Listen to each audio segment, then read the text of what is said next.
It's a stretch day. We're going to turn your muscles upside down. Oh, yeah. Those are very Fresh Prince effects. Throwback. I'm looking forward to this one. Really, I just pieced together what I need to stretch after the past 6 workouts in our series.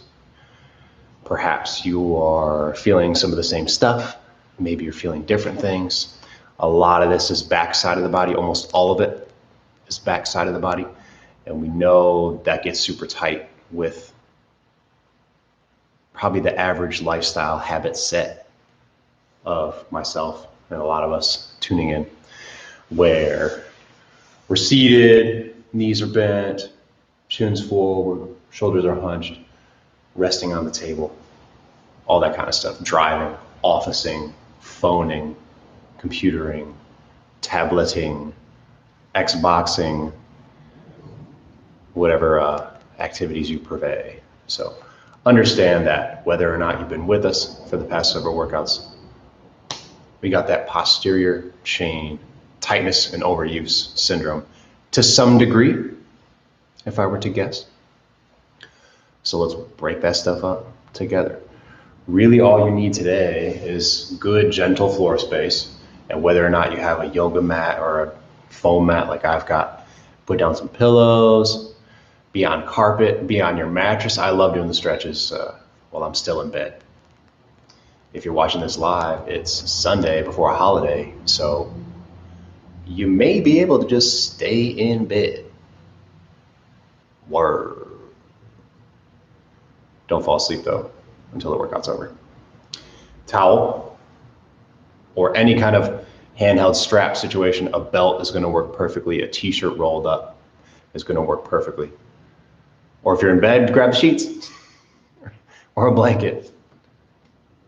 As I'm looking at the list here, looking forward to it. Let's take care of the one that is going to require the most effort first. And then after that, everything should be fairly relaxing. So my calves are very, very tight from our unique, funky leg workouts this week. Maybe yours are as well, that little calf group. So we're going to hit a nice passive stretch, 1 minute per side on this. We need to set up a downward dog type of posture. So if your hands and shoulders are feeling at all achy, find an alternative to this one. However, if you're ready to go, hop on the mat or the mat wrist. Mat's in the name, so it applies.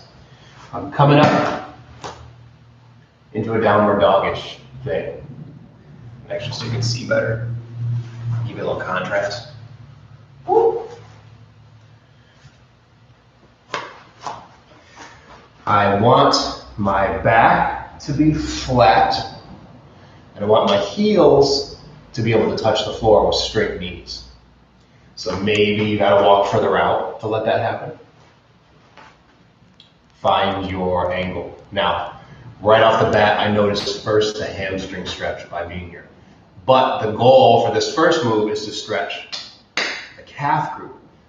We want the biggest angle in this joint set, not this joint set. So while I do appreciate if you can be here with a flat back, flexible hamstrings, I'd rather us make a little triangle so that we can get a greater angle at the ankles. Looking for that calf stretch. So let's walk a little further forward, lift the butt up to the sky, and make sure we can feel that calf stretch. And if we don't feel the calf stretch, we're going to wiggle our feet further back. The last thing is to put more weight on that single leg. So we're going to bend the left to let the right get packed with a little more weight. And then that final step is I'm just going to rest this right here. If that's not bad. Otherwise, we can keep this one there for support on the floor. But the goal is to really get a deep calf stretch on that right leg. Let me start the timer, and we're holding there for 1 minute. I'm thinking of 2 things while I'm doing this. I'm doing the muscle action of toes up, firmly do toes up. Also firmly do legs straight. So the quads and the tibialis are both doing work during this entire day. Flex here, flex there, keep the shoulders intact. Everything else is passive and relaxed. 1 minute begins in 3, 2, game on. And I flex, and I flex. Nice, even calf group stretch on that right leg. And if it ever becomes too easy during this, not deep enough, we'll take a step forward with the hands to get a deeper angle at the ankle. Remember, the goal is not the hamstring group yet, it's the calf group, the back of the lower leg.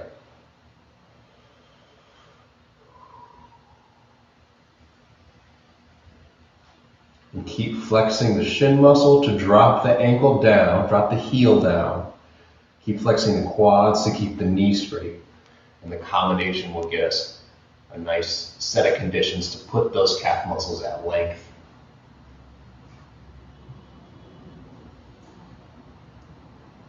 Five seconds left. We already made it. Relax down. Good. Other side, same thing. Build up the downward dog. Drop that heel to the floor. Flex the quads to keep the knees straight. Now the focus is the other calf group. In 3, 2, begin that minute. Coming up, flex, lift. And the whole time I'm flexing the shin muscle to drop the heel down. I'm flexing the quads to keep the knees straight. And if at any moment it ain't enough, I'll take a wiggle forward with the rest of my body. Drop my hips down a little bit.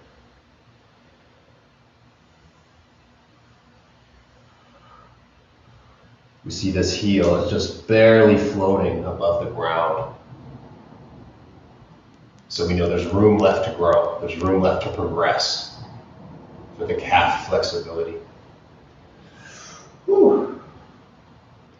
Definitely some shoulder work, just keeping this posture here, but that will be done soon. And we'll move into much more relaxing stuff right now. Enjoy the time on that calf group. Relax. Beautiful. Simple. Very nice. Now we'll go to the other end of the body, starting with the upper traps, the side of the head and neck. I'm going to change my clock to 2 minutes. This will be a little more passive, a little more relaxing, but a little complex. This position is a strange one. I'll show you a couple different angles and then we'll set it up together. Probably the weirdest one today. I'm going to start on my right shoulder. So I've got my right knee down, and this is what's going to get stretched. This right upper trap, right SCM, all the stuff on the side of the neck, scalene, etc. Little rhomboids will get touched too. So I'm diving between my legs with this right hand. Again, I'm on my right knee, my left leg is up. Take my right hand and sew it through the gap. And I'm going to continue dropping until I place my ear to the top of the shoulder right on the floor. Leave it and drop. So you can see I'm listening to the floor with my right ear, and my right tip of my shoulder is getting smashed down there. And then I'm sliding my body away from the arm. It's like the opposite of a shrug. Really dropping the shoulder down and putting this line right here against the floor. The last step is to take this right hand that's weaving and grab the right toes on the bottom of the foot, like so. We're going to use that calf to push away and traction this arm. Let me show you a couple different angles, so we'll enjoy it together. I weave with the right hand, smash, head and shoulder. I'm going to grab these right toes, look down at it, and push away with these right toes, As I slide more and put that shoulder down to listen to the ground. I'm looking down at that hand as I push away with the foot. Make sure it's right arm, right foot. Show you different angles before we try. Right hand, right leg. Feed through, and I'm getting behind the ear, blade of the shoulder, all that gets smashed. Right down. One more angle, and then we'll do it together. Right hand, right foot.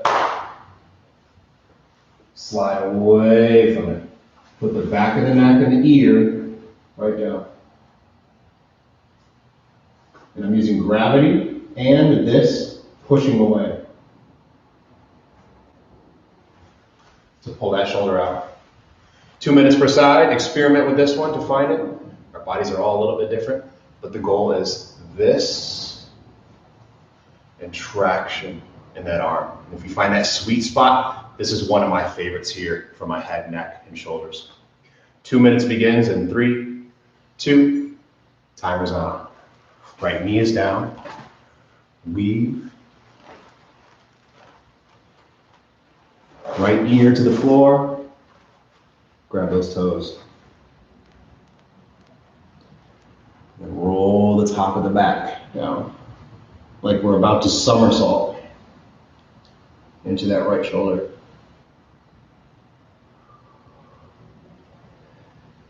And I'm feeling this super nice traction inside that right shoulder joint.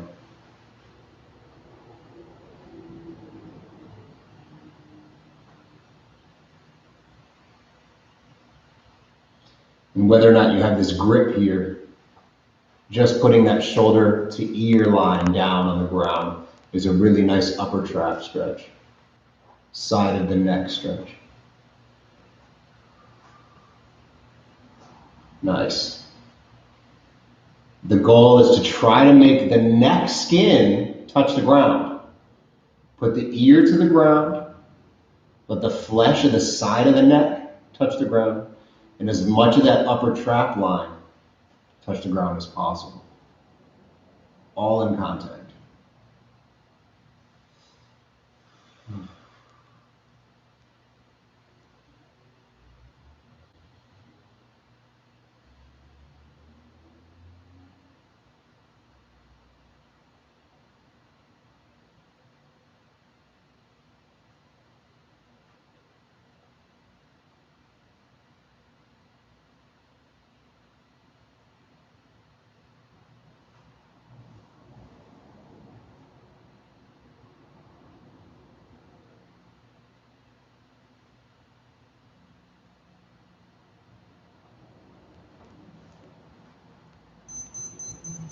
Slowly come out.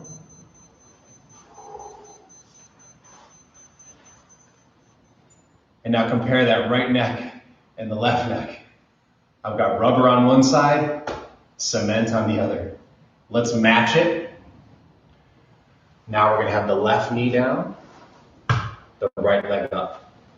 And again, as much of this, there's a line from the earlobe, down the neck, over the trap, to the tip of the shoulder.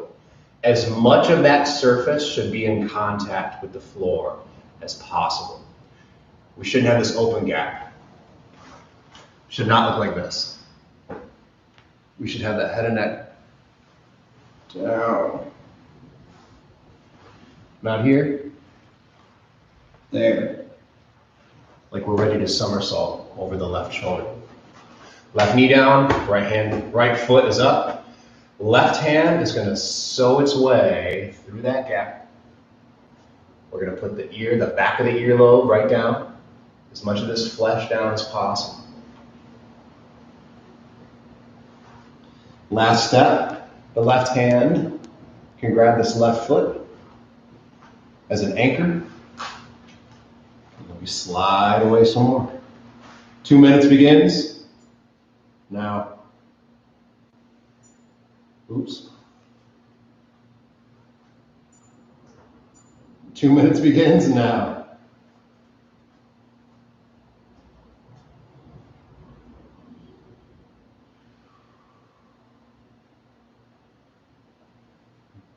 Woo.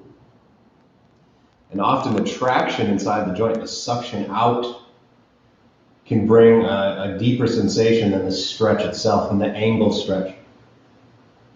So for me, this neck stretch of the angle feels great. As soon as I push away with that foot, ooh, I get this extra achy, shredding, opening feeling inside the joint. That good old traction.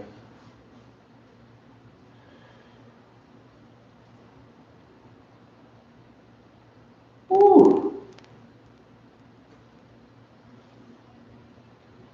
And the neck itself should be relaxed. Don't do any muscular pushing down with that ear. Chill the neck out. Let the gravity do all the work.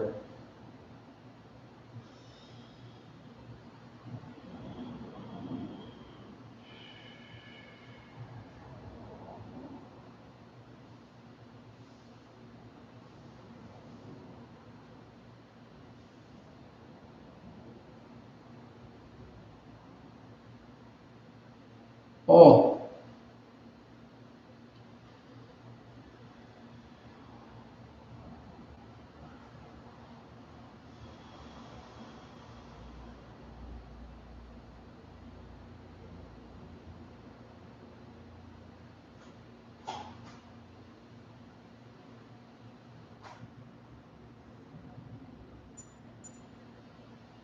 Final 20 seconds.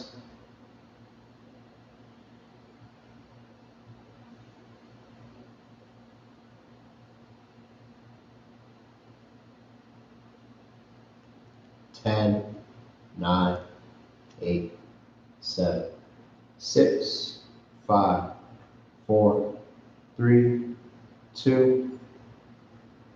Come out easy, relax.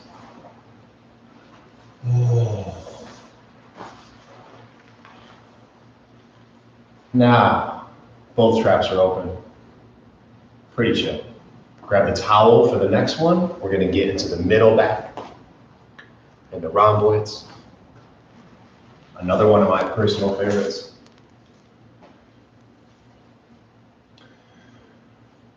Take that towel, super simple, over the balls of both feet. So just in front of the arch. Not low, not too high. I want to be able to kind of feel my big toes wiggle over the front line of it. Then, crawling my arms to get a nice grip on both sides. And low is good, especially if you have longer arms. Some chunk next to the feet. I'm gonna bow my legs out and bring my heels together. Make sure the heels are together and the legs are bowed out. And those legs are bowed out and resting on the biceps or the forearms.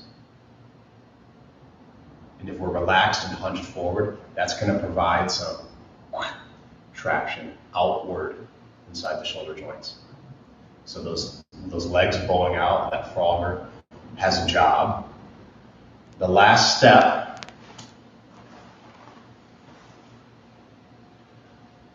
grab the grip, knees push out, as we're gonna let the spine round. And you'll have to experiment. Maybe you bring the heels closer in, maybe you keep them further out, maybe somewhere in the middle. But as long as the knees can bow out, and those shoulder blades can get pulled forward, and the chin can drop, we're in the right spot. We need to feel that stretch between the shoulder blades. All this stuff.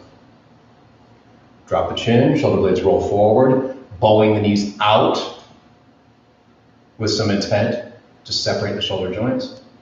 We're gonna do a nice 4-minute hold here.